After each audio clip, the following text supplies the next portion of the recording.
چې خدای درکوي که ورکوئ ورله مې ورکوي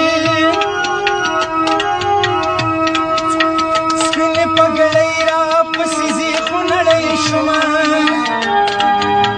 پردي کورونه دوزخونه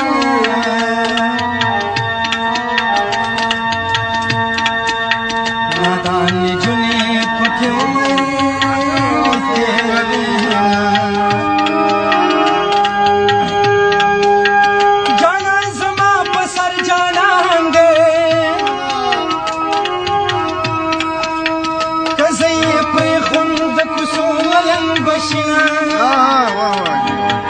ملنګه دوه ګټې دې وکړې